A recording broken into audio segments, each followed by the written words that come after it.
Lieutenant General Jody Daniels, first woman commander for the U.S. Army Reserve, had compared her chances of getting COVID-19 to playing a game of roulette with the virus, and even Dr. Ralph Northam, a former Army surgeon, had described the virus as highly contagious, which would have required a secondary attack rate of at least 60%, but even incident in the state of Washington, involving a choir rehearsal in the Puget Sound, had some difficulty validating that clinical assessment, and a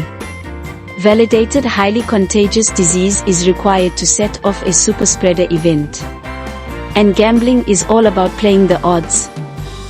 Among 61 persons who had attended a March 10, 2020, choir practice at which one person was known to be symptomatic, 53 cases were identified, including 33 confirmed and 20 probable cases, and the CDC, from this event, early in the pandemic, had computed secondary attack rates of 53.3% among confirmed cases, and as high as 86.7% among all cases. At this choir rehearsal, 3 of the 53 persons who became ill were hospitalized, 5.7%, and 2 died, 3.7%. While clinicians are familiar, or should be familiar, with medical terms, many laymen may be confused regarding what characterizing a person as symptomatic may involve, and may be surprised to discover that those who are symptomatic have experienced what are described as symptoms, like fever, or body ache, that must be assessed, while asymptomatic signs of infection, like coughing or sneezing, are those presentations of illness that anyone can see or observe. Hence, the person who had attended the rehearsal may have been experiencing fever, or body aches, which may have merited sufficient caution to alert him or her to avoid the event. But this did not occur. On March 10, 2020, a community choir in Skaggit County, WA gathered for a rehearsal at Mount Vernon Presbyterian Church, and, on March 17, within 7 days, a member informed the Skaggit County Public Health Department, SCPH, that several people had fallen ill. A report by Leah Hamner was published online on May 12 and in the CDC Morbidity and Mortality Weekly Report on May 15, and, as one of the first such reports for the COVID-19 pandemic, this is well on the way to becoming a taken-for-granted reference, which merely needs to be mentioned as evidence of superspreading, airborne transmission, and the specific dangers of singing.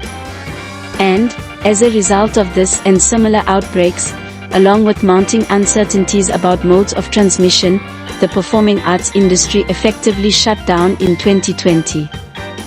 However, with the termination of the emergency declaration for the public health threat, many are going back to re-examine even events like the Skaggit County Choir event, and one investigator has concluded, based upon re-examination of the available data, that it is implausible, based on the timing of symptom onset, that a single individual could be responsible for the 55 confirmed and probable infections amongst the choir members.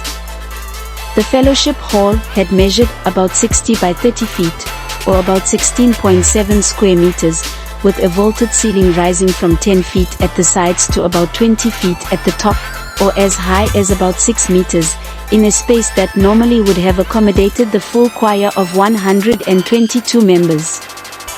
The dimensions of this fellowship hall measure half the size of an area of a 145 square meter dining room at a restaurant in Guangzhou, where, as Jenyun Lu, for the CDC, had reported, one index case, or infected person, had been connected to as many as 9 other infections, including 3 members of his family, who had traveled with him for 2 days on a 614-mile train journey during which he had failed to set off a superspreader event aboard that train, or at any point before he had entered this dining room.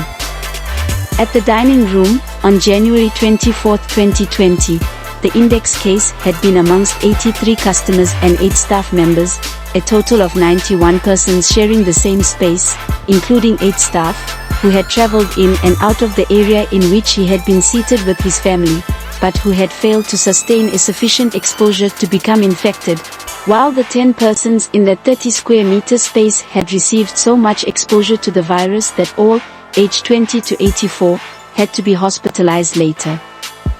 Intriguingly, the index case, or infected person, who had traveled 614 miles from Wuhan, was hospitalized immediately after departing the restaurant, suggesting that he may have been exposed to some triggering event at the restaurant, which may have included another exposure to the virus, but not from any known person who was present at that location. And some have suggested that the 2.5-hour singing practice provided several opportunities for droplet and fomite transmission, including members sitting close to one another, sharing snacks, and stacking chairs at the end of the practice. Some have even suggested, further, that the act of singing itself might have contributed to transmission through emission of aerosols, which is affected by loudness of vocalization. Some have even speculated that certain persons, known as super-emitters, who release more aerosol particles during speech than do their peers, might have contributed to this and previously reported COVID-19 super-spreading events.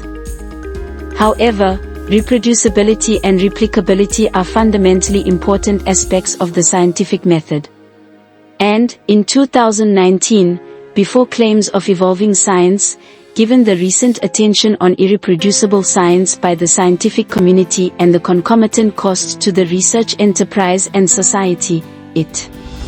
was not surprising that the National Academies of Sciences, Engineering, and Medicine, NASM, released a well-written and thoroughly reasoned consensus study of the concerns being raised. We define reproducibility to mean computational reproducibility, obtaining consistent computational results using the same input data, computational steps, methods, code, and conditions of analysis, and replicability to mean obtaining consistent results across studies aimed at answering the same scientific question, each of which has obtained its own data. Hence, the very concept of super-emitters, absent some rationale to substantiate this anomaly, would be contrary to the scientific mythos. Simply stated, a person cannot be a super-emitter for no reason, at least, not in science. And, before one goes further to attempt to speculate that, somehow, singing had given buoyancy to droplets, or even aerosols, the empirical fact is that no super-spreader event can occur without first, as a prerequisite, a validated highly contagious disease, with a secondary attack rate of at least 60%, which had not even been achieved amongst the confirmed cases at the Skaggit County Choir rehearsal, and the WHO, during their investigation of the outbreak in China, had found a secondary attack rate of less than 5%, about your chances of winning on a 2-number combination at the roulette table. And, it was the clinical conclusion of 1,800 teams of at least 5 epidemiologists, examining 19 times more cases than had yet been reported by mid-March 2020 in the entire United States, that it is not clear whether this correlates with the presence of an infectious virus. And if a disease is not being transmitted traditionally from person to person, the odds are that you can neither have a super-emitter or a super-spreader event, at least betting on the science.